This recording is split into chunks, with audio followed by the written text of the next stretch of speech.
Master Tiger.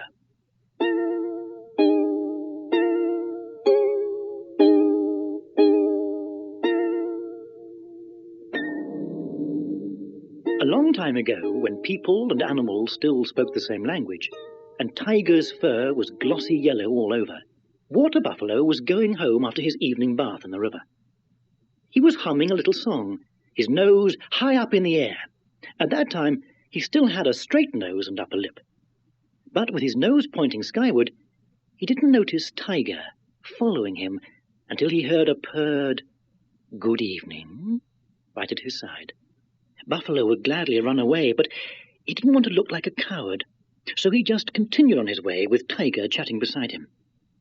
"One doesn't see you much in the forest anymore," said Tiger. "Is it because you're still working with man?" Buffalo nodded. "Well, isn't that strange? I just can't understand it. Why, man has no claws, no poison, no special strength, and he's so tiny. How can you accept him as your master?" I don't quite understand it myself," said Buffalo. "I suppose it's because of his intelligence." What? "Intelligence," explained Buffalo grandly, happy to know more than Tiger, "is something special man has that helps him rule over me and over horse and dog and pig and duck too." "That's interesting. Very, very interesting. If I had some of that life would be much more agreeable. I'd be obeyed without all that running and pouncing I must put up with now. I just lie in the grass and choose the fattest beasts for my dinner. Do you think man would sell me some of his intelligence?" I don't know," mumbled Buffalo. "I'll ask him tomorrow. I don't suppose he'll dare say no to me," growled Tiger, and he disappeared into the dusk. Buffalo trudged home, a little scared and wondering whether he hadn't talked too much. But after dinner he felt better. Tiger never comes to the paddy fields, he thought before falling asleep. But the next morning, when he arrived at the field with his master, Buffalo saw that he had misjudged Tiger, who was already there, waiting. And he'd even prepared a speech for the occasion. "Don't be afraid, little master man," said the Tiger pleasantly. "I'm here with the most peaceful intentions. I heard you possess something called intelligence, and I would like to buy it. So please sell it quickly, for I'm in a hurry. I haven't had my breakfast yet, you see." Buffalo felt angry with himself. But then he heard the peasant say, "What a great honor, Master Tiger visiting my humble field and giving little me the opportunity to serve such a fine big beast." And he bowed, as if he were standing before the emperor. Tiger was very flattered and answered, "Please don't make any ceremony for a simple creature like me. I just came to buy—" "To buy?" interrupted the peasant. "Oh, no, I insist on giving it to you as a token of your memorable visit, which so honors me." "That's very nice of you. I never thought man had such good manners," purred Tiger. But he was thinking, what a fine morning.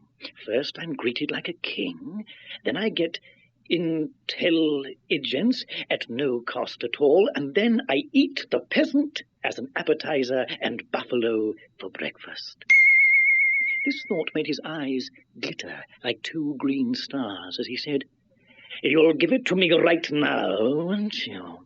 "I gladly would, but I always leave it at home when I go to the fields," answered the peasant, who had noticed the hungry gleam in the Tiger's eyes.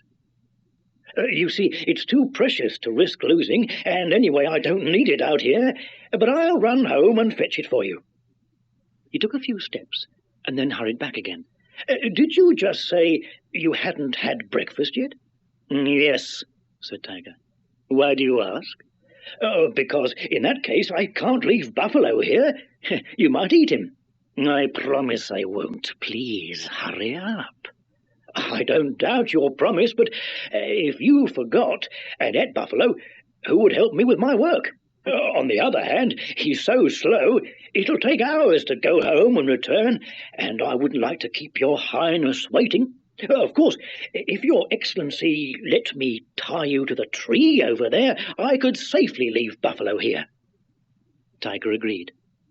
"I'll eat them a little later on, that's all," he thought, while the peasant tied him securely to the tree, and his mouth watered as he imagined the taste of the big, grazing buffalo, the tiny brown man, and the unknown thing called intelligence. After a while, the peasant returned. "Did you bring it?" asked the impatient tiger. "Oh, of course," answered the peasant, showing him a shining thing on a pole. "Then give it to me quickly," ordered Tiger. The peasant obeyed. He passed the bright flaming torch under the tiger's whiskers, and they started to burn. He passed it onto his ears, his back, his tail, and everywhere it touched was singed. "It burns! It burns!" yelled Tiger. "It's intelligence," said the peasant wryly. "Come, Buffalo, let's go." But Buffalo couldn't go. He was heaving, bursting with laughter. Fancy Master Tiger, the terror of the jungle, letting himself be tied up to a tree and singed by a torch. It was just too funny. Buffalo rolled in the grass, unable to stop his laughter, until his mouth struck a tree stump, splitting his upper lip and hurting his nose. And you can see the result to this day. And Tiger? Well, he howled and kicked, and after some time the flames burnt through the rope so that he could get away. But the burning rope had so badly singed his yellow fur that, wash as he would, he couldn't get rid of the black stripes it had left as he struggled to get free.